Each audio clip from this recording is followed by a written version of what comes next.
Okay, we're going to get started with Public Safety Committee. Let the record show that all 3 members are present, with the exception of Bobby and Candace, who let us know who didn't be here. I'll make a motion to approve the minutes of the previous meeting. Is there a second? So second. All in favor? Aye. Okay, unfinished business. Don't think we have any. Very good. Okay, new referrals for consideration. The first one would be PL number 49-20 by Alderman Robertson to amend the city ordinance, chapter 15, the noise ordinance. Alderman Robertson. My time here? It's your turn. All right. This one here, I wanted to bring forward. I know this has been an issue that I believe needs addressed, and I feel like that if we could take some of the ordinance, some of the procedures that are in some of the similar sized cities, that we should be able to make changes to Olean. In Frank, Olean's noise ordinance is weak. It does not cover a lot of things. So what I did was I did a comparison to a city that was similar in size, one that was smaller, one that was larger, and one that was significantly larger. And I did a chart to show what was what they had compared to what we have. And you can see that there's a lot of things that we just don't cover. So I wanted to address those things and try to make it a little easier on us for knowing what we can and can't do as far as our police force and enforcing the laws for noise. And I wanted to incorporate, some input from everyone, including the chief and the mayor. I felt like that was important to make sure that we do that.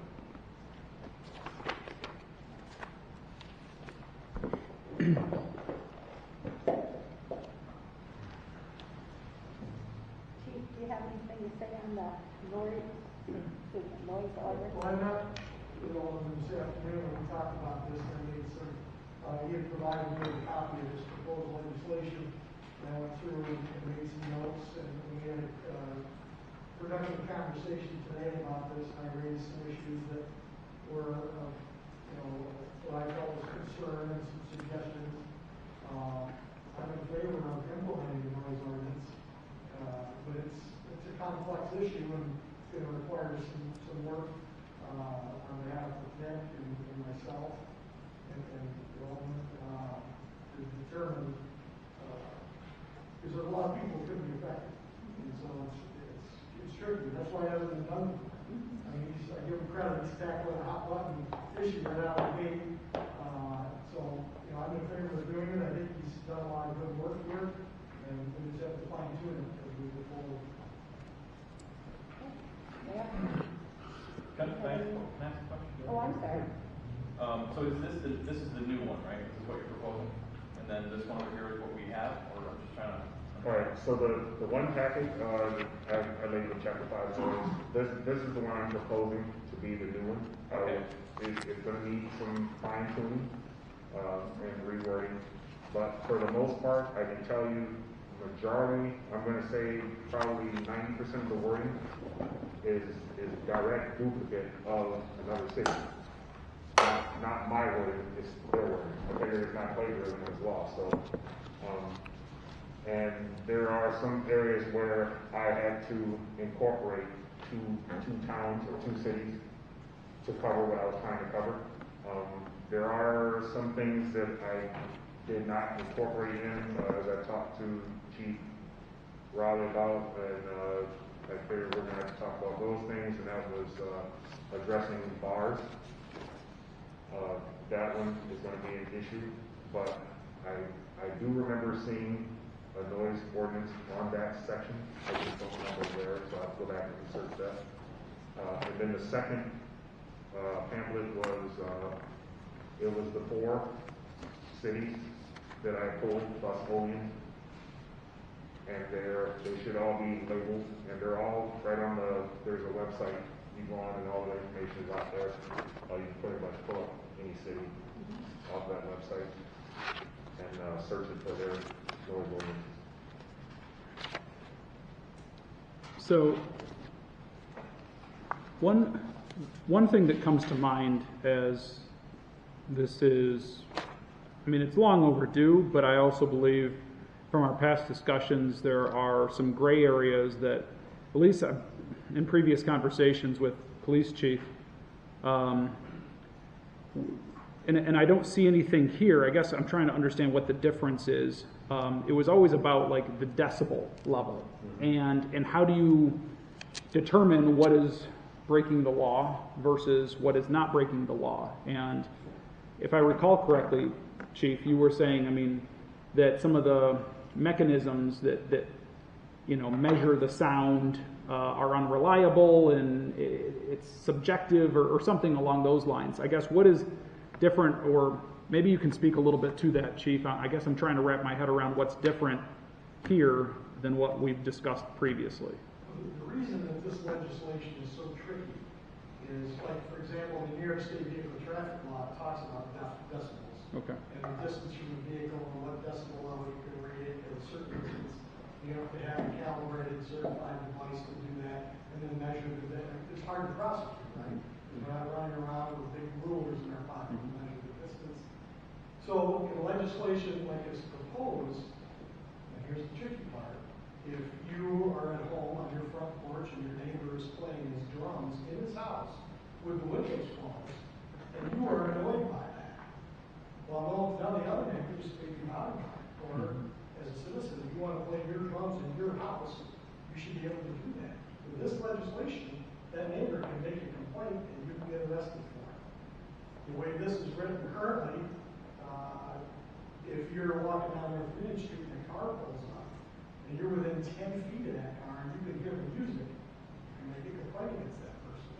It's totally subject to the victim, and this is why it's complicated, and it's fraught with the abuse of, well, I don't like John Crawford, I just saw him, I heard his music, I want him arrested.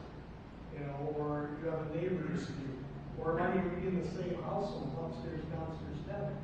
And the kids are running around upstairs making noise, now you can have them arrested. This is why it's tricky, because there isn't a good way to determine what may be offensive or loud to me may not be to him. And that's why this has never been done before. And here, because we've always gotten in the weeds, and nobody ever really wanted to push it forward, because it makes it more difficult.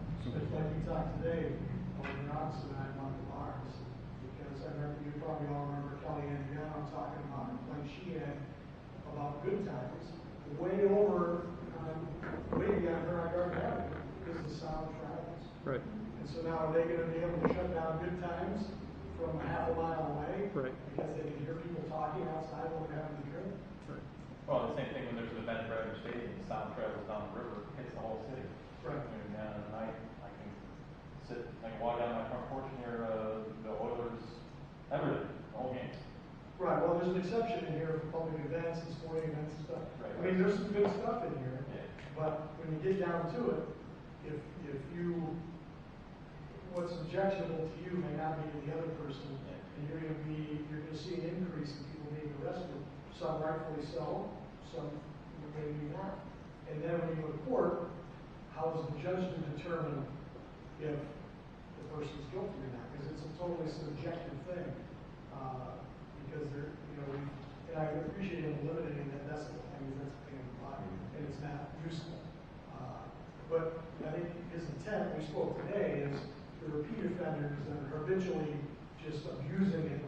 They're driving by with their stereo so loud that, it's rattling your fillings. People that are playing their music in your house at 3 o'clock in the morning at a party, and you're trying to sleep with. So that's the goal, to get those individuals. But it's difficult to write the language to get just what you're looking for. It's difficult to write a language so that we're going after them. Correct. But not the guy who's up at 4:30 in the morning, snow blowing his driveway, because he's got to go to work at 5. Exactly. Right. And that was another thing we discussed today. So that's why this has been tricky. That's why it's been started at least twice that I know of and never finished. And it's not that it can't be done, because other cities have done it. We have to find what works for the city of Olean and what our goals in 2000, I think Paul Snyder was the council president, and I think Chief Donnelly was the police chief at that time. And this came up, and we tried to look into it, and I think that was triggered by the bars on West State Street, because people were at 10 they could hear everything going on. And it was the same kind of hurdles you have to get over, because you don't want to target the wrong people.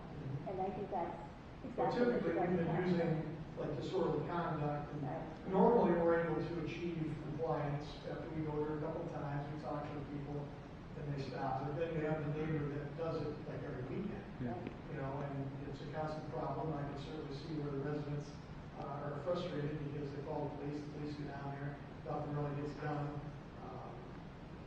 You know, it's a problem. And, you know, that's why I'm in favor of having a law like this, but it's going to take a lot of discussion amongst yourselves to get it right. So, like, for example, public disturbances, yelling, shouting, hooting, whistling, singing on public streets, particularly between the hours of 11 p.m. and 7 a.m. How would that work? Like, teenagers are walking up York Street, just making this, you know, making a lot of noise. Somebody calls the cops come rolling up. They said, hey, you got a complaint. They're going to write a ticket just sight unseen? Well, yeah, because the way this is written, if you, and I brought this up today, so if you're walking down the street, there's a ticket, and you have your headphones on and you're singing, and it's 11 o'clock at night, somebody can make a complaint against you. Right, but who wins that? Like, I'm sorry? Does the cop have to witness? Do you need proof? No, personally, you can make a complaint against somebody else, the police officer does not have to witness it. You would have to give me a supporting deposition. Right, okay, so there has to be somebody signing off on There has to something. be a complaint, and there's language in there where the police officer can. I mean, if I get a call, I go to, you know, North 2nd Street, such and such a house, and I get there and it's blaring loud, I no longer need another complaint. Sure. I have heard it, and I've determined that it's unreasonably loud for that time of night, so I wouldn't need a deposition. I would probably still seek one out to support my arrest, but I wouldn't have to force the neighbor. However, when I get there, because people listen to their scanners and they turn it down, it happens all the time, you know, they blow on their neighbor, by the time they get there, the music's turned down, we leave, they turn it back up again. In that case, I'd have to have the neighbor give me a supporting deposition. I would issue a appearance ticket. If I can determine who's legally responsible for playing music, which is a whole other matter, you know, usually the folks that don't want to cooperate, or are pains in the butt, if you will, they're not going to come to the door. They're not going to cooperate. And they're not going to tell you who's playing the music. If you have a household of 4 or 5 people, do I arrest the property owner? Do I arrest the 17-year-old kid that's making noise? You know, how do I determine whom you arrest? So that requires the officer at the scene to do a little investigation, a little legwork. Hopefully the person at the house cooperates, and then you give them a ticket. That person will go to court, have his day in court, gives you the right to have the neighbor come in and testify against it if it goes to that distance. But there are complicated matters here. When you have somebody that's, you know, they just don't want to cooperate. They're going to play their music, and nobody's going to tell them they can't. Those are tough cases. It's tough to prove. They don't come to the door, can't arrest them. You know, who do I charge? Because they have to prove who's playing the music, who's playing the guitar, hooked up to the amplifier, your bleeding level. Unless they admit to it or I get in the house, how do I make an arrest? Right. There's at least 2 cities that I recall that has written legislation that states when the multiple parties that are involved in the home, they all can be charged. Same thing with the automobile, and that eliminates that process of trying to figure out who's who. So that is something that, that's something that I don't know if it would have to be written in, but the police can use it at discretion and say, listen, if no one's going to fess up to this, then we'll just charge everyone because we can. and then won't every one of those tickets get thrown out in court? I mean, who knows, but the whole purpose is, as far as the fines or the punishments, the intent is not to go out and ticket every person that's making noise. The purpose is to allow the police, which when we call, hence the video that I sent to all you guys, when someone calls about a complaint and they come and you have one police officer that says there is no ordinance, and then you have someone that says there is an ordinance, this eliminates that. Now there is an ordinance. Yeah. And now they can go there and they can say, listen, I understand you're enjoying your music, I understand, you're enjoying yourself, this is your warning. You don't necessarily have to write a ticket every time you go to someone's house. But if you do have a repeat offender, someone that's constantly going above and beyond to be that 1%, then the police officer has authority. And also, there's a statement in here about prima Nocta. facie. Is that it? Prima facie? Okay, so It's cool, the right? police officer Sorry. witnesses it, they come up and they see it, they witness it, they hear it, they can very well take care of right then and there, and you don't need a affidavit, because there's the other thing, a lot of people don't want to come forward. So that statement there eliminates that.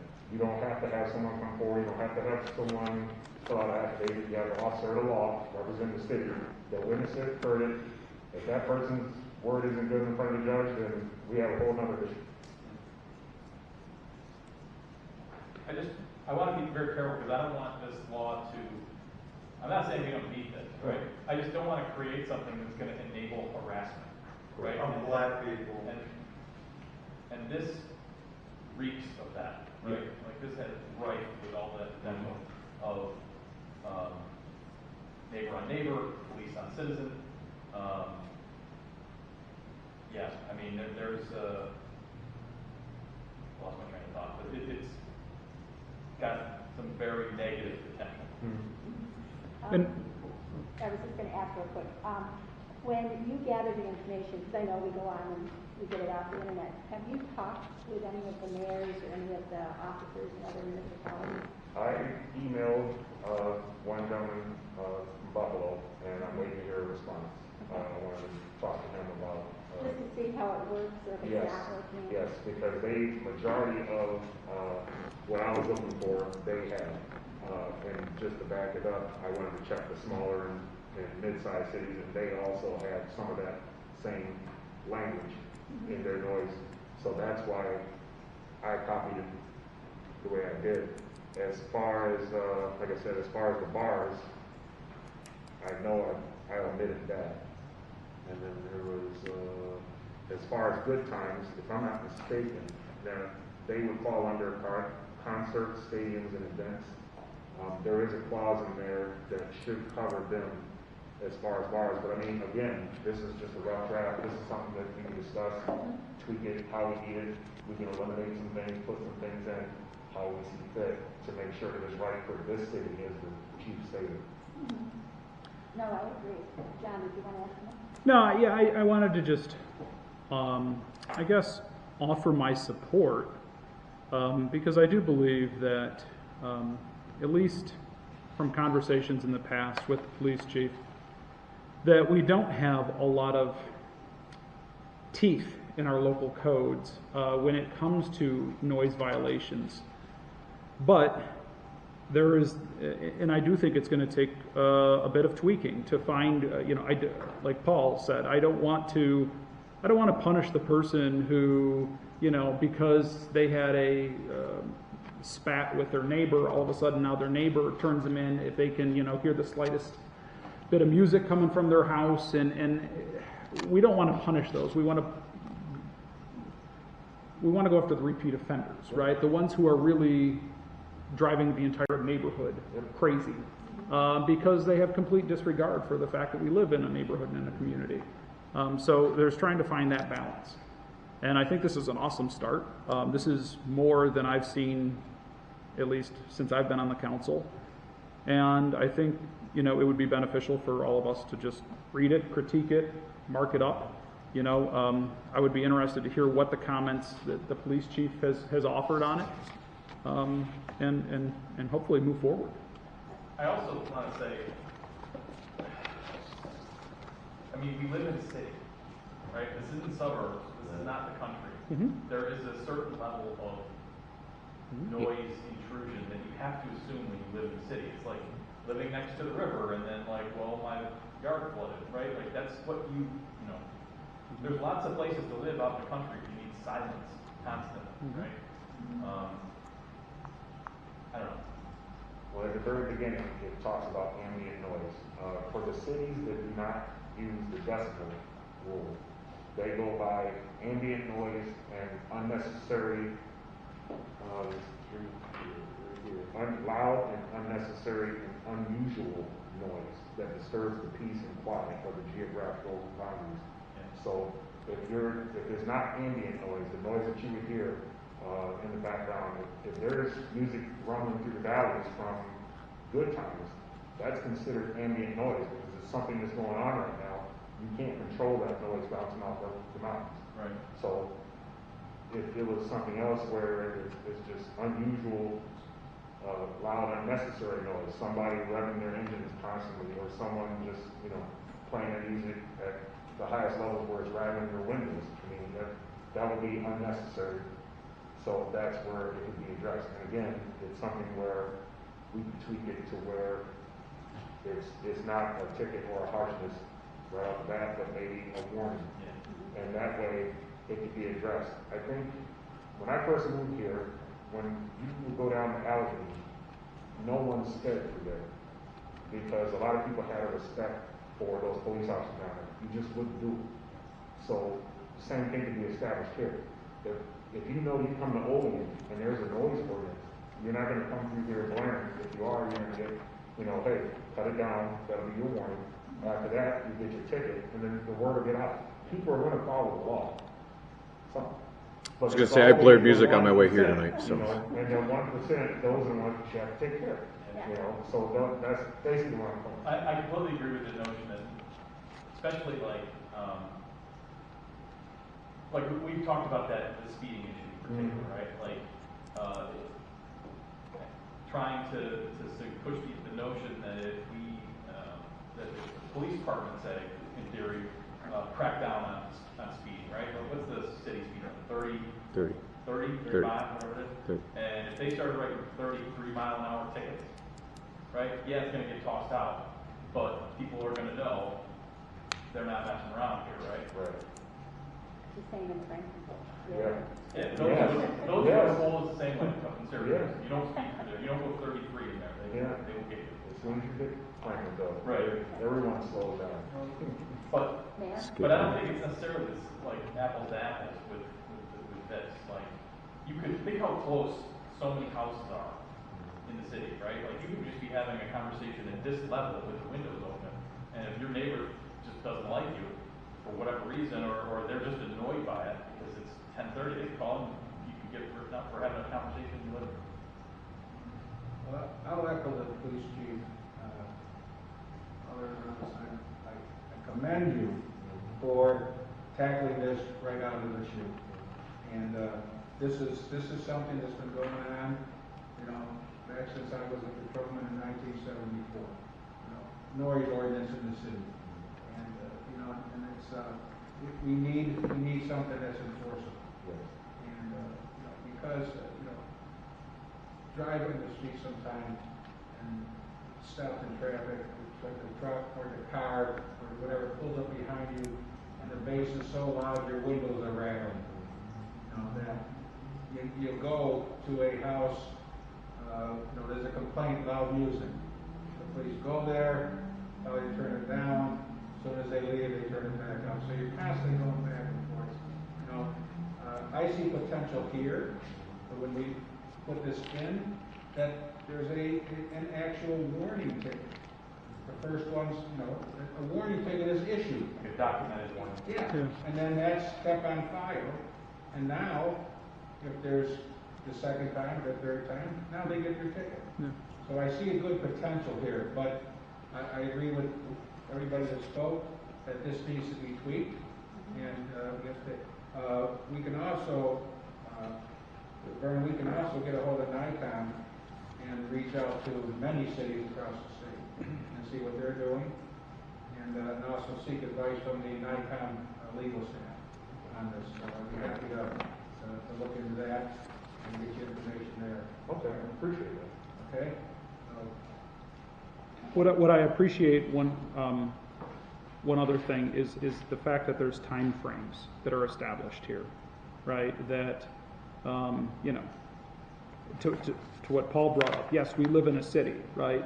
But do I want yelling, shouting, hooting, and whistling between the hours of 11 p.m. or even if the time frames are even changed, after midnight, Down my street, no, not really. I don't think most residents would want that either. So I but during the day, if I hear, stuff like that in the middle of the afternoon, it doesn't bother me. I yeah, all right, that's part of living where we live. I don't know. So, I mean, I do think that, I think this is a really good start. Well, if you work a midnight shift, the middle of the afternoon is going to bother you. Well, fair point, Eric. But that's why I said it's reasonable. Fair point. Yeah. Majority of people working during the day, so. I was always spending time to mow my lawn at 3 in the afternoon, or 3 in the morning, when I was working the midnight shift, is whenever I was trying to sleep during the day, my neighbors were mowing their lawn. But It's a fair point. no, it's and that's not the right thing to do. But Well, it's just a comparison. Yeah. To your point, the fictional person I mentioned, snow blowing the driveway at 4:30 in the morning is literally me. That's when several times a week I'll be out. That's when I go to work. I've got to do with that. I don't think we should be even ticketed for that. Talking about snow blowing is, in the wintertime, for the last several years, I've been working the second shift, and we only have 2 shifts where I work, so sometimes I don't get home till 1 o'clock in the morning. Yeah. And if it snows, or if I got 8 inches or 10 inches of snow in my driveway, I really get the blower out or shovel, because the city wants you to have your sidewalks cleared by 7, 8 in the morning, and I'm not gonna get up that early to shovel them off, so I will do it when I come home at 1 in the morning. And I'll probably do a couple of my neighbors on the side of me too, but I'm making noise. It's like, I don't want to get arrested for trying to do a good deed before I go to bed, after working all night, That's good. So. But no, Vern, I think it's a great start. I think the one thing, and all of us can do this, is talk to other municipalities, because why reinvent the wheel if they've already done it? And they can tell us what works and what hasn't, and then we go from there. So I think it's a great start, and I think we just need to keep on top of it. So thanks for bringing it forward. So I get quite a bit in my ward about the bars, actually. As of recently, too, I know the mayor sent out an email to a bunch of us. I've been dealing with that particular bar and that constituent. He's been dealing with it for 30 years. So I'd like to see if we can come up with something to handle that. I mean, I'm the last person that wants to throw laws in the books. And I used to be a big bar goer, so all the people that are still out there, like, I know that they're having a good time, and you know what I mean? So I'm trying to play both sides of the fence here. The one side of the fence I used to live on, and the other side that I now live on. But and then for some of the construction, you know what I mean? Just I'll make some tweaks and notes on there. I mean, I remember when I used to operate a mini excavator and do some of the dig jobs and stuff. I was getting on site at 5:30 in the morning to operate that because rainstorms are coming in or whatever. I had to have everything cleared before, people were pouring concrete at 7:30 a.m. So just so there's certain things like that, or was it the garbage trucks? They're per their contract, they're not supposed to be on the roads before 6 or something, starting their routes. 7 a.m. Is it 7? Well, Okay. garbage trucks is exempt. Okay. But Yeah. Okay. People that are out there at midnight and later are the street sweepers. I used to wake up every time they go through and Oh, yeah. my windows open. Street sweeper's way worse than the garbage trucks. Oh yeah. No, To take into consideration. Okay, so how about if we move on and thank everybody for your comments. do we have to do something with the PL? I think we have to postpone it, Oh, I thought we were going to gather more. Well, yeah, but you still have to do something with it. because it's a PL, we have to postpone it. Okay, so Vern, do you want to just postpone it to gather more information? To the next. Yes, we can. And everybody give them your input on what you wish. I'll make a motion to postpone to the next public safety meeting. I'll second. Okay, all in favor? Aye. So we'll postpone to the next public session. Okay, moving on, discussion item, clean up the Mary Lou? Yes, I think you've all been provided with the letter from from Bob Ring and the cleanup week, and from the sounds of it, it was very successful. People participated. 128 residents participated. So we got a lot of trash out of the houses and that. But we had a shortfall of $4,103. So I will be putting forth a resolution to take $4,103 out of the contingency to cover the cost associated with this. That'll be coming forward. Can I make a comment kind of semi-related to that too? Not to add on, but the county, at Orange County, 2023 Household Hazardous Waste Disposal Day, Saturday, October 3rd. You have to register on their website by 9:25, so it's free. You can get rid of paint, oven cleaners, all sorts of liquid dangerous. Got a big bucket of mercury laying around. They'll take it. My kids are playing with it. Yeah. But I signed up today because I have a ton of paint cans. I need to get rid of a bunch of paint. Do you have to take that there though? Yeah, so it's at the Allegheny Highway Facility on North 7th in Allegheny. Oh, okay. You have to get in line, and they just have you go. Yeah, you literally sign up, like I signed up for 10:03, Wow. but it's to the minute. Yep. And yeah. They do a good job. But it's free and, I thought you were gonna refer to that they're jacking up their prices of their dump tickets. right. No, but like I've got all this paint in my basement. I'm trying to like renovate my basement. And I'm like, what the hell do I do with this? And you got the kitty litter or do all this nonsense. Or you just take it there. So, And it's great. yeah. I've been through there before. County's Don't also, say it. oh, Don't say it. but they were also, I've got a bunch of calls, constituents are worried because the county is, they've shut down Farwell, the landfill dike. Yeah, you got one too? Yeah, anyways, they take all the brush and grass trimmings and stuff like that.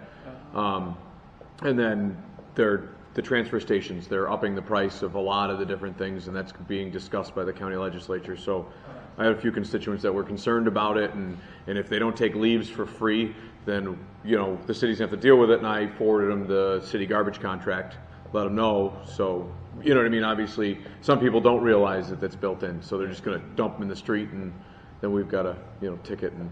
Well, this is a concern of ours, and I'm working with our three legislators, the city legislators. Okay.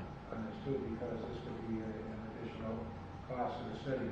We take our leaves there, we clean up from the leaves pickup, and we also take other branches and have it from the city here. So there is a public hearing coming up, I believe it's on the 9th, this Wednesday the 9th, I think at Little Valley. So we may be heading down there to voice our opinion from the city perspective here. Cool. Anything else on the cleanup week or anything related? Okay, moving on. We're going to talk about drones. Crawford. So I had an interesting conversation with a resident who, and I just this is for just conversation, for a discussion, if this is happening anywhere else. Ask the police chief how many complaints are coming up, but the individual has said that a neighbor continues to fly a drone over his property, and his drone has a camera on it, and at all times of the day he's called the police. He's asked the guy not to do it, and continues having the drone hover over their property. So this was something new, and as we get new technology, I figured, well, it's something I could at least bring up with the rest of you, with the police chief, and see if this is something that is happening more frequently, or if this is just kind of a one, incident out of a million. I think it is going on. I've had 3 complaints. Oh, you have? Yes. Oh. The last year, the year before, I actually talked to Chief Raleigh. There's basically nothing on the law. He printed me off some information that I gave to that individual. I just received, and I talked to Jason about this last week, another call from a person that his concern is, he doesn't even mind them flying their drones, but when they come over their property and their teenage daughter's in the pool with their friends, Right. or they're trying to sit out back and have a quiet evening with their wife, and there's somebody with a drone.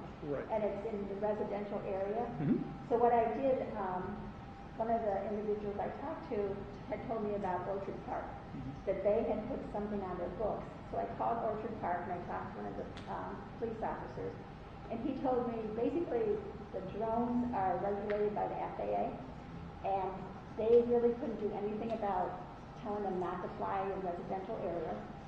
What they were able to do was to limit the takeoff and the flying distance. And up there, of course, you have Orchard Park, you have, the football stadium. They did put those regulations in their their law, the local law, but they really couldn't do anything about the privacy aspect of it. And if there's anything different or new, No, we recently had a complaint. We don't get too many, but we recently had one that's probably the same one you both referred to. Ongoing issue where somebody is doing this flying over people's pools Yeah. in the evening at night, Yeah. where the teenage kids are out there, and there's a camera on set. And, we did some research again, and really there's virtually nothing that can be done about it. Unless you guys pass a local law of some type that would restrict it in some manner. To your point, Linda, about the takeoff and whatever, I mean, I'm not sure what they meant by that, when these things lift off vertically. Right. There's no, He was just telling me something about the distance. It might have been how close they can get to an event. I think that's probably yeah, what and then there, like, similar with the loud noise thing, right. how we can measure how close it is. Right. I mean, how do you enforce that? But they couldn't do anything about the I privacy. certainly, none of us here would want somebody flying a drone over our back deck when we're out there having a party or our kids are in the pool. It's ridiculous that there's no way of enforcing it currently. Well, the gentleman I talked to you about a year or so ago, it was the same issue. This person was flying the drone, and again, it was young girls sitting on the Yeah. porch, they'd hover, and then he was going into different areas in his own neighborhood, Yeah. and people would call, but we really can't do anything. Nick? So I saw this on the agenda and owning a drone. I looked into it some more. A lot of what the airspace regulation was preempted by federal law, but there have been some changes and the rules been put out by the FAA that we can enact certain laws that would address the types of behavior these drone operators are alleged to be exhibiting, such as you can put a law on the books regulating drones, you can't use them for purposes of voyeurism. So why would that drone be hovering over a swimming pool filled with teenage girls on a consistent basis? What other purpose would it be for? So in a situation like that, that law, if carefully crafted, could be enforceable. So the FAA has given us more leeway now than they did when this first came up. I think it was 2 or 3 years ago when we discussed it. That there is guidance that we can enact certain laws that regulate the use that would invade someone else's privacy. Just flying over, we can't right now. They can fly back and forth all day long, but if they're sitting there, or if they're flying over this guy's house because his house is next to his and he's taking his drone within the prescribed FAA limits, then we can't do anything. One of the things that they've also enacted laws, and I think the state may have enacted a law that you cannot use a drone for purposes of hunting. They're working on that. I don't know if that's going to affect, but the same theory applies. They can regulate I track behavior patterns or use of with the my drone. drone. Did you do that for like a spot? Yeah. Oh, Yeah. So Rick, how would you prove that they were, I mean, other than taking a video or pictures of them, how would you prove that that's what their intention was? It's a lot like the noise ordinance we talked about. You know, it's Subjective. there is no specific. It's what is it, objective. Right? You know, it's going to be tougher to prove. There's no specific clear-cut piece of evidence that you could use to state that yes, that's what they're using it for. But I think that you craft the law in such a way that you could probably at least draw attention to that person for being charged with that. And I think that you might be able to make and meet an evidentiary standard, or perhaps a warrant to seize the drone and the video cards and everything else. That there may be enough ways to do that to deter the type of behavior that appears to be on the front of your plan. Let's do it.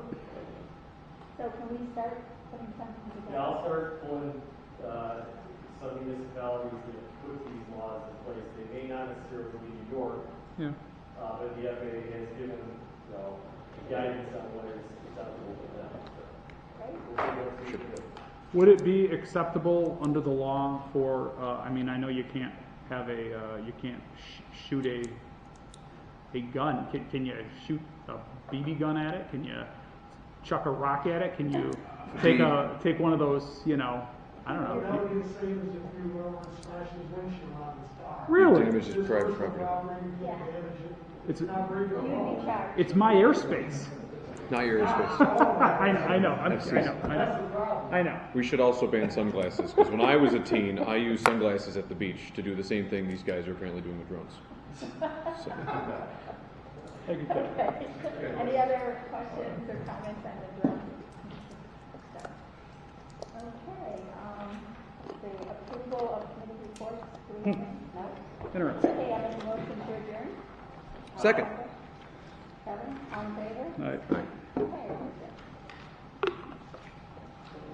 Okay.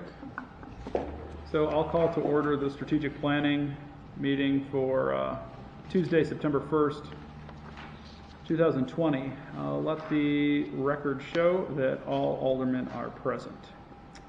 I'll make a motion to approve the minutes of the previous committee meeting. Could I get a second, please? So seconded. Seconded by Alderman Doherty. All in favor? Aye. Aye. Opposed? Motion carries. Unfinished council business. We have none. We have some new discussion items. New referrals for consideration. So these are to get the ball rolling, to have a conversation. The first being a follow-up on the Airbnb short-term vacation rentals that we discussed a while ago. Alderman Gonzalez asked if I would throw this on the agenda to bring it back up as it's come up in his neighborhood. Paul, do you want to? Yeah, so basically, I had some constituents reach out to me regarding an Airbnb on York Street. I really wasn't aware that existed, until they brought it up. I don't know how long it's been there, but apparently I know, look, it's how Airbnbs work, right? There's typically a lot of people will come and stay there. Apparently this one weekend they got pretty loud with the number of people at this, and they wanted to know, what we were doing and if the city had a law about that and what we've done. I remembered that we kind of brought it up briefly in February, but then COVID hit and everything kind of got thrown out into the weeds, and I don't think we really, we kind of talked about it and then just let it by the wayside. So I asked John if he could kind of maybe stir that up. And, I don't know what the right answer would be. I'm not advocating like, well, because they said this, then we need to outlaw them or anything like that, but I just think we need to maybe look at what our responsibility as a city should be, while at the same time not necessarily overstepping our bounds too much. So, Alderman Witt. No, I was just going to say, I know they just approved one, I think it was last year in our neighborhood. But my question is, when they go to the zoning board for a variance, they have their... You don't need a variance for an Airbnb. Kurt. Our people did. It was I don't believe it's required, is it, Nick? No. Okay, That's part of the problem. So they got it. They went to the zoning Okay. board, they got it approved. It's on the corner of Hamilton and Main Street. Used to be a home, now it's an Airbnb. It's a bed and breakfast, I should say. It's a bed and I think that's part of breakfast. the problem. It's a change in use. There's a difference between a bed and breakfast Yes. and an Airbnb. So I think we have to do that. But my other question is, if someone going for, say, a bed and breakfast is the same thing to me, why shouldn't an Airbnb? So the difference in the building code is that an Airbnb or a bed and breakfast is owner occupied. So the owner lives in the house and then rents out rooms in their own home, and so you typically serve them breakfast. Over the years it's kind of been left by the wayside whether or not they have to. Where an Airbnb is essentially like a motel. You're renting rooms or a house out or whatever for a very short period of time, less than 30 days, like a hotel or a motel. So that's the difference.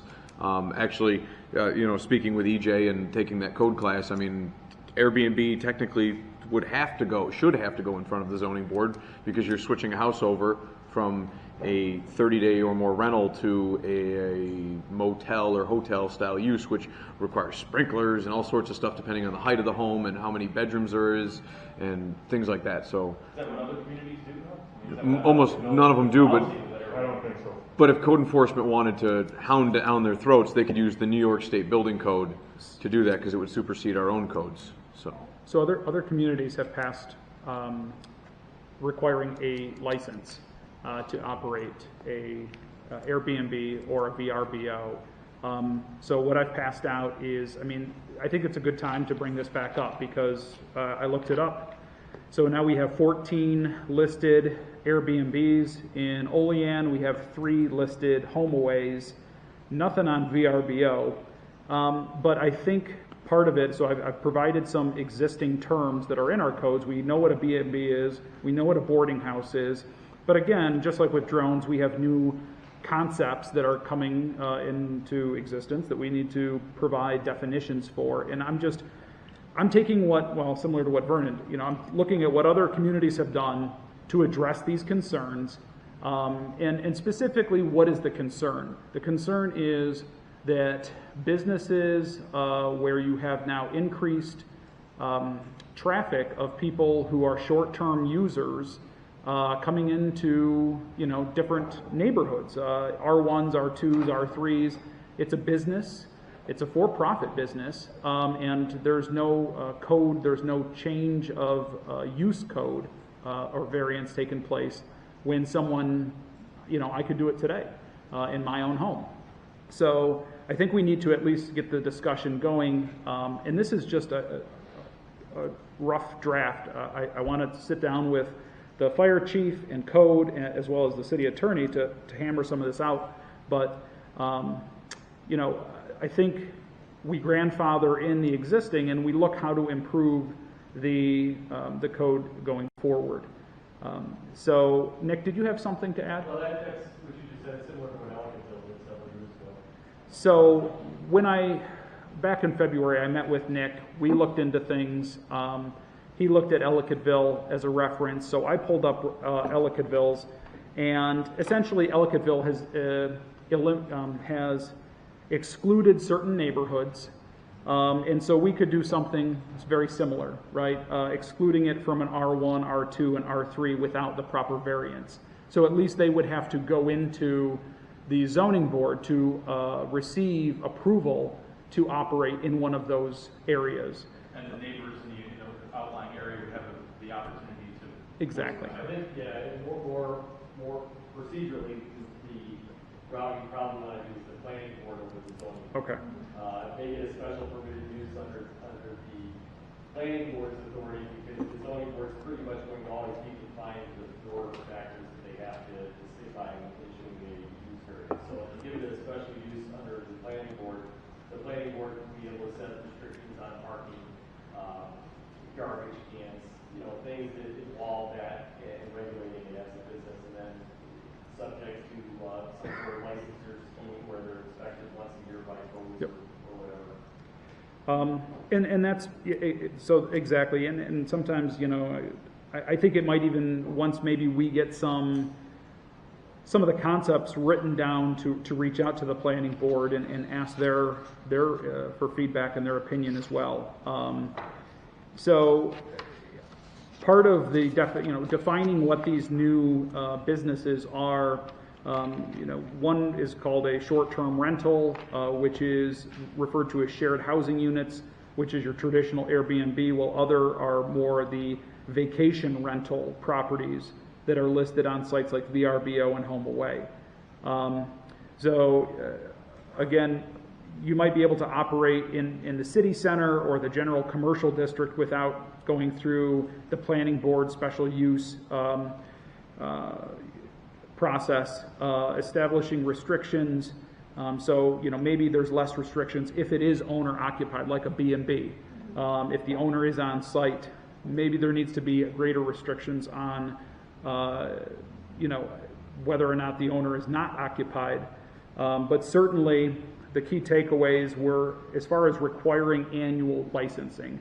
Now, this isn't nickel and diming and trying to go after businesses. I remember Mimi Unetsko calls me up and thinking that we're going to shut down tourism in Olean. This is not, I don't even think we necessarily have to put a license fee on this. What we want to ensure is that is similar to our certificate of occupancy, there is some sort of inspection being done on an annual basis, making sure this is a safe property, but also providing the city with proof of liability and hazard insurance to show that that residence, that business is carrying the proper amount and limits. And something that Nick had even suggested is possibly even, and maybe this is for another day, but naming the city of Olean as a potential claimant in the event of a total loss where we have to end up cleaning it up. And maybe that's even something that we would want to consider in our rental laws as well, moving forward. Which reminds me, I got to follow up on that. Yeah, we were going to discuss that, adding that as the thing, just because if you're a licensed business, you can force the licensee to carry insurance, where right now if you don't hold a license, you don't have to enforce that at all. Right. They can just say, nope, I don't have that, you can't do that. So that's kind of, at least to kickstart this. Chief, do you have anything? I know. I think you're spot on with inspection, because, for example, 2018, they surveyed 96,000 U.S. Airbnbs. Only 80% had smoke alarms, 58% had carbon dioxide detectors, and 43% had fire. Yeah. So the other thing we deal with is there's certain under Section 4 or under Chapter 4, there's minimum square footage requirements. So us, for example, if we're going to a house on Henley Street that's an Airbnb, we pull up and it's a 2.5-story structure. We're thinking it's either single family, and they've got 7 transients upstairs that we may not account for. Yep. So it's going to change our dynamic. Yep. At least that way there's a regulation in place so we know where they are. Yep. And that involves us with pre-planning, getting in there, make sure the common ways are safe, the exits are lit, because these people are transients, they're coming in. Middle of the night you have a fire, if they're not having well-lit exit signs, you're trying to get out, and it would kind of prevent everybody from opening their attic space up, and obviously with Nick and everything else, make sure there's a lot of similar laws on the books in other communities that address everything that we're talking about. And that, just to add on, that's something that like the building code would step in when you change the use to a transient occupancy. Like right now, if you go and inspect at a standard 30-day or greater occupancy with one of our rental code, like you don't have to put in emergency lighting and emergency exit signs and things like that you would with more transients, because listen, you're not there for 30 days. You might be there for a weekend. You don't know where the damn secondary exit is, so you put it up. So, and just to clarify, like I'm not against Airbnbs at all. I just happen to be versed in this topic, so I wanted just to let everybody know where the bear defecates, just so we. So. I have a comment. Yeah, Bill. This is, we need to regulate. We can have a source of income from doing this too, not by charging the Airbnbs. We can go after a bed tax in the city here. And I've talked about this a little before. I think with the Airbnbs, with the hotels, we put a bed tax. And you go to any city, and then you go to a hotel, you're paying usually a county bed tax, a city bed tax.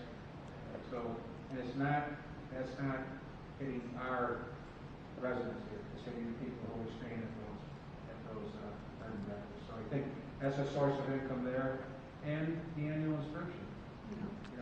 Too. So that's also so it's just something that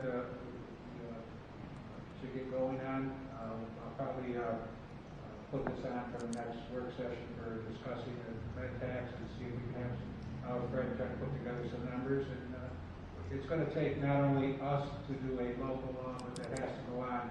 We're going to have to get sponsors at state level. We're going to have to approve it. So I've already talked to our Senator, George Grello, he will put it forward, and so will Joe Giglio in the Senate. Okay. As far as, I had one other question that, I was a little unsure of, and it looked like it took local law, and maybe Nick, maybe you have an idea, or Fred, I don't know. Do Airbnbs, unless we have a local law, are they even paying local sales tax? Do we have any idea? What I've seen is they have to pass local law to mandate that, but I don't know if that's necessarily if we're even collecting local sales tax from these types of properties. Yeah. So does that mean we're missing out on hotel sales tax as well, or because it's going to a bigger entity that already gives us our cut? Well, I'm sure, yeah, we get our cut from hotels. Sales tax for hotels. Yeah. Gotcha. Okay. If these guys fall in the same category, that a bed tax would automatically apply. I'd like to have Fred look into that before he gives you a definitive answer, because I believe when you're on Airbnb filling it out as a landlord, they were pretty specific about that and making sure that the sales tax is calculated in the amount you ultimately receive. They probably don't. Okay. Whether it's, and I think it's paid on the sales side, so that the renter would be responsible through Airbnb for paying the tax. And I believe, don't hold me for certain on it, but let's take a look at that a little bit more. You know, now that that's all said, maybe we better check with the county also, see if they are getting the bed tax. They are, I believe that they are. They are? Yeah. The county's getting their bed tax? That's what I thought. On Airbnb, yeah, I remember that there was an article about that. Yeah, they're generating quite a bit of money. Yeah, the county treasurer's office hunted a lot of those Airbnbs and VBRO or whatever they are. But the last thing I want to leave you with is after we had our conversation in February on this topic, I guess I was under the assumption that a company like Airbnb would go in and do a really detailed check and verify their property and make sure it's up to the standards that the fire chief was talking about. But they don't. they really don't. I talked to Mike Smith and they've got one of the properties in town, and he said it was a very simplified process to get signed up. And so if we can't rely on them. Yeah, they rely on user reviews to do the screening. Yeah. Right. Yeah, exactly. They're relying on users. It's like Uber. Yes. It's just a quick, hey, we're going to hook you guys up with whoever you know what I mean? We're going to create the spot for you to find a place to get a hotel. But if the property goes up in flames and an owner walks away, it's sitting on our books. Sure. So all right. Very good. And speaking of, just as a side note, I was wondering, Nick, have we heard any update on the property on Buffalo Street that we took down, either maybe the fire chief or Nick? Yeah, so I see it's for sale. We're still in city court. It's adjourned, I believe, till next Thursday on that issue. She had asked us to look into the fire investigation report a little bit more, so we agreed to do that. I didn't see anything really. It was important for her cause. Because I see the property's for sale, and I just didn't know whether or not. We hope that it's sold. Okay. Are we able to put a lien on that property? Yes. Okay. That's Very our good. goal. We hope that there's money, Okay. available to pay the lien. Okay. So I'll be following up with Nick and with the fire chief on this. All right. Thank you. So on to the next item. So the next item is based on I met with the Audit and Compliance Committee, and we were reviewing some of our internal policies. And so this is in regards to the city auditor's qualifications. And this pertains to future city auditors. Certainly, existing ones are grandfathered in. But the one really takeaway was under the existing charter. Under the charter, it spells out the city officers' positions. So I handed out the Chapter C, Article 3, Division 3, as well as Division 4. And if you notice the city attorney under Division 3, it establishes the qualification that the city attorney shall be an attorney at law admitted to practice in this state. In regards to the city auditor's position, the qualification isn't defined there, but instead it's defined under the civil service that Bill handed out. Is that the right way to refer to this? Is this a civil service definition? It would be a civil service job description and qualifications. Okay. Job duties and qualifications. All right. So job duties and qualifications. And so the recommendation, based on just trying to strengthen the city as an organization, specifically to strengthen its finance and compliance. The recommendation is that we increase the qualifications of the city auditor, being one of the most essential positions in the city, to require a CPA, a licensed CPA in the state of New York. And if the council were to agree to this, after meeting with Nick, we would be allowed to pursue a charter revision through direct legislative action. So we would not, sometimes when you talk about larger charter changes, you think of like a referendum and things like that. This would allow us to direct the action and add a qualification to the city auditor position through local action. And so you might say, okay, so why are you suggesting this? Why are you and the committee coming to the council and presenting this?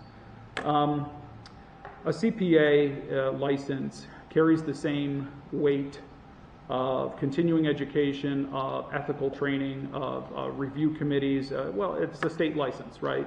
So it carries the same weight that a law license carries, or a PE license. So most of our city officers are required to have some sort of license.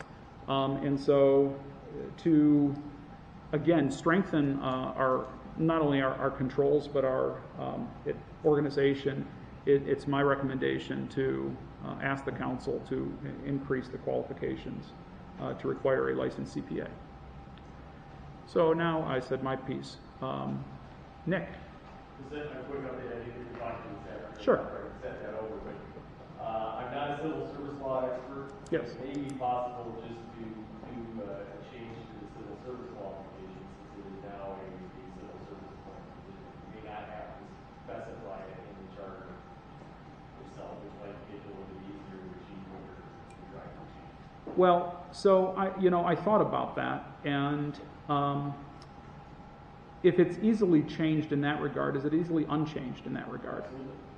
And so, I feel there's a specific reason, and I understand there's two ways to go about this. So, Nick had indicated this to me before, that we could go the route of just updating the job qualifications that the civil service currently requires graduation from an accredited New York State college, and a bachelor's degree in accounting, business, economics, 18 credit hours in accounting, and 3 years of responsible accounting or auditing experience. And it has obviously a description, so on and so forth.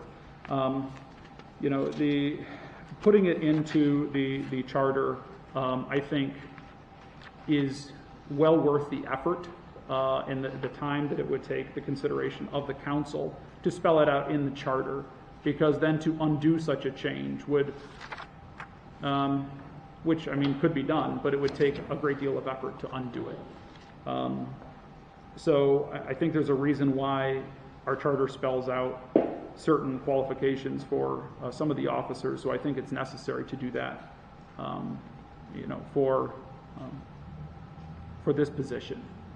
As it stands, besides the ongoing educational requirements, a CPA license in the state of New York requires 120 semester hours in all areas of courses in financial accounting and reporting, cost management, taxation, auditing, as well as the continuing education piece. It has lots of requirements, as well as boards that you can approach and address if there are any concerns or issues. So to break that down for layman's terms, John, so let's say, to pick on Nick for a minute, let's say Nick does something inappropriate. Yes. Might not be a crime, might not be able to do anything about it disciplinary action-wise against him. But if we had an issue with Nick, we could grieve to the bar, Correct. for example, and he could have his license removed. If there was an Because ethics, there's an ethics board correct, with that. correct. Okay. And that's where there's a fine line between ethics and criminality, right? Right. So that's a good example. It's hard to the way that the city auditor is structured in our charter is a direct report to the mayor's position, right? And I have, from a compliance standpoint, that's a risky situation. And again, I'm excluding Bill from the situation. I'm just saying the mayor's position, right? The mayor position has a direct control over the city auditor, and unless there's a risk of potentially losing their license, the same way a city attorney would not act unethically for risk of losing their license, it just provides a little additional control for the sake of our taxpayers. I hope I'm trying to make myself clear on what I'm trying to explain. And the same thing goes with, and I believe, correct me if I'm wrong, but I believe our DPW director, now that is in the civil service rules that the position has to be a PE. Is that correct? I think Bob just had his. Does the civil service maintain that they have to have a PE or no? I think that's also in our charter. Is it? I think it's in the, charter. So, well, I mean, that even, I guess, furthers the case for what I'm suggesting. So in my example, if Nick had done something and lost his license to practice law, he would then not meet the qualifications to do his job here at the city and then would lose his job. In theory, I would have to ask for a legal opinion on that. I don't know. But probably say that's accurate. Yeah, so that's all I've got to say. Got my support. Any other questions or concerns? I think it's a good idea, absolutely. I'm on board with that. Okay. Sure. You made a good case. Okay. I think it's a very good idea. I did question one thing on here. It says regionally accredited. Is it possible that there would be something, I'm talking about the job duties and qualifications, if we incorporate that to the charter, if it's regionally accredited, let's say they're from the West Coast and they're moving here and then they get licensed here, would that work still? So I guess that's an interesting,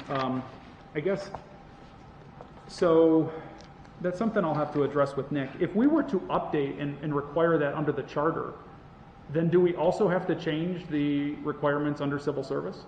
Yes. So we got to make sure they tick and tie, right? So we can update the verbiage of the civil service as well, right? Correct. Okay. Correct. They should, the civil service definition is always going to be a little more comprehensive than the charter definition. Okay. They should tie it together. Tie it in. Okay. So if we were to put forward the requirement of the qualification in the city charter, we can make those modifications and update the civil service requirements as well. Right. Right? Or maybe you don't want to update the civil service requirements, or you want to update them in a different way than what the charter Okay. says. For example, if you had a candidate, or you're in not a specific candidate, you're in a situation where you have like Bernie said, somebody coming from the West Coast, or somebody who did not attend a regionally accredited or accredited institution, but they still passed the CPA exam, or still a licensed CPA. Right. You might not want to exclude that candidate pool. Right. Simply because we're specifying it in our charter regional accreditation, where we can more easily manipulate that in civil service. Well, also, regional accreditation doesn't mean this region. We one of the seven regional accrediting agencies in the Right. United States. So Doesn't mean it has to be a bond. No, but let's say in ABA law school, you don't go to an ABA law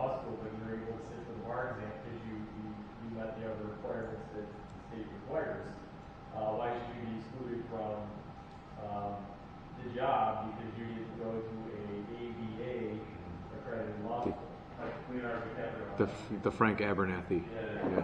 Or you could take classes online and take the classes.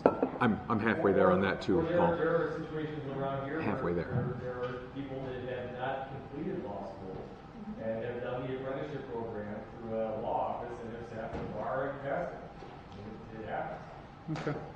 Well, I think we can, so Vernon, I think what we can do is take some time to try to update the civil service qualifications. We can use, the New York State spells out, what type of education you must maintain or in order to pursue a CPA license in New York State. It specifies that. So what we could do is just try to take some of that verbiage and update what we have here. So good recommendation. Any other comments or questions? Okay, so I'll work on that and bring that up at another time. Okay. Do we need to? I'll make a motion to enter executive session. Can I get to discuss what? Sale of property. To discuss the sale of real property. Could I get a second, please? So second. Seconded by Alderman Gonzalez. All in favor? Aye. Opposed? Okay, we are. Even if we're in those particular. Oh, areas, sounds they good. can't automatically Yep. I will go in. make They a have motion get to permission adjourn. to go in. The Strategic planning. So second. biggest thing with Seconded the by Genesis Alderman house Gonzalez. is All in always favor? the Aye. issues. Opposed? That was the